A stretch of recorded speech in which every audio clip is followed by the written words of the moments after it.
नमस्कार। कभी सोचा है कि भारतीय संविधान की ये 12 अनुसूचियां या शेड्यूल्स याद रखना इतना मुश्किल क्यों लगता है? खैर, चिंता मत कीजिए। आज हम इन सभी को एक ऐसी आसान कहानी से समझेंगे जिसे आप कभी नहीं भूलेंगे। 12 अनुसूचियां, 28 राज्य, 8 केंद्र शासित प्रदेश। बाप रे, लगता है जैसे कितना कुछ याद रखना है।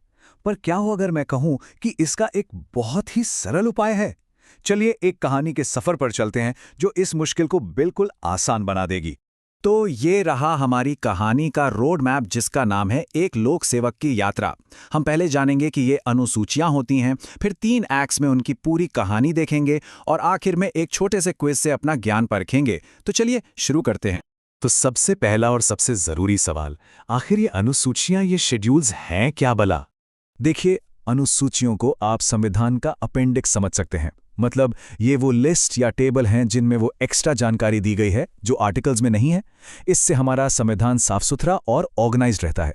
और एक मजेदार बात, जब संविधान बना था तब सिर्फ 8 अनुसूचियां थी, आज 12 हैं।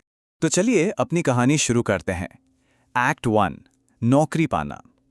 इस एक्ट में हमारा पब्लिक सर्वेंट अपनी नई जॉब शुरू करने के लिए 4 जरूरी कदम उठाता है।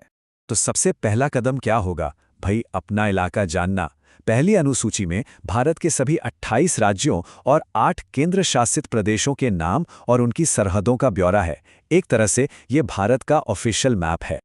अच्छा, इलाका तो जान लिया, अब अगला सवाल क्या होगा? जाहिर है, वेतन कितना मिलेगा। दूसरी अनुसूची में बड़े बड़े सरकारी अधिकारियों की सैलरी और पेंशन की डिटेल्स हैं। लेकिन यहाँ एक कैच है जो एग्जाम्स में फंसाता है। इसमें प्रधानमंत्री की सैलरी नहीं है और उपराष्ट्रपति को वेतन मिलता है राज्यसभा के सभापति होने का, ना कि उपराष्ट्रपति होने। तीसरा कदम है शपथ लेना। तीसरी अनुसूची में अलग अलग अधिकारियों के लिए शपथ का फॉर्मेट दिया गया है। लेकिन यहाँ एक बहुत बड़ा एक्सेप्शन है, इसे नोट कर लीजिए। राष्ट्रपति, उपराष्ट्रपति और राज्यपालों की शपथ इस अनुसूची में नहीं है। उनकी शपथ का जिक्र सीधे संविधान के आर्टिकल्स 60, 69 और 159 में किया गया है। शपथ भी ले ली, अब हमारा लोक सेवक अपनी सीट पर बैठेगा।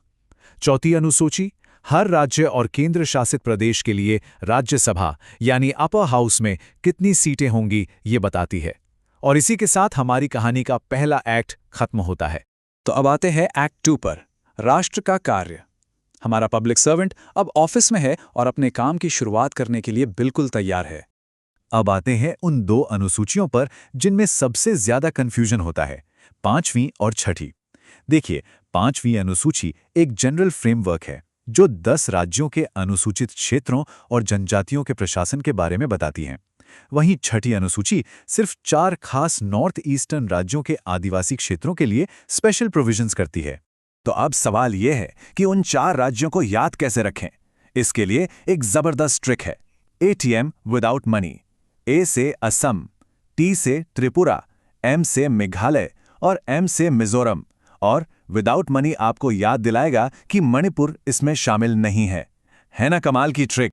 अब देश चलाना है तो काम बांटना पड़ेगा, है ना? 7वीं अनुसूची यही काम करती है।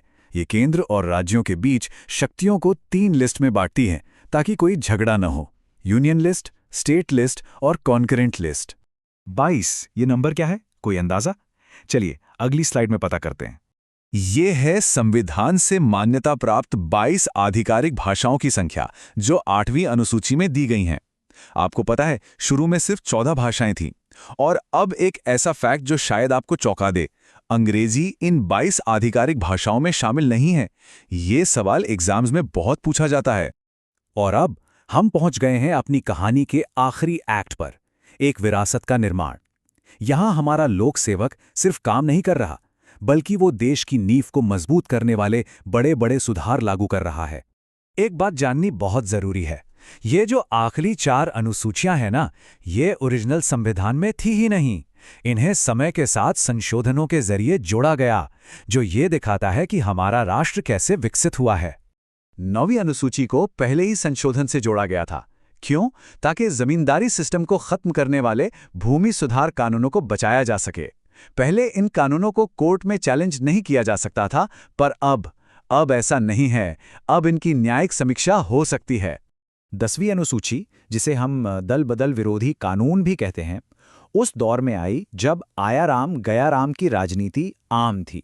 मतलब ये कानून नेताओं को बार बार पार्टी बदलने और सरकारें गिराने से रोकने के लिए बनाया गया था। और आखिर में आती हैं 11वीं और 12वीं अनुसूचियां, जो लोकल गवर्नेंस को ताकत देती हैं।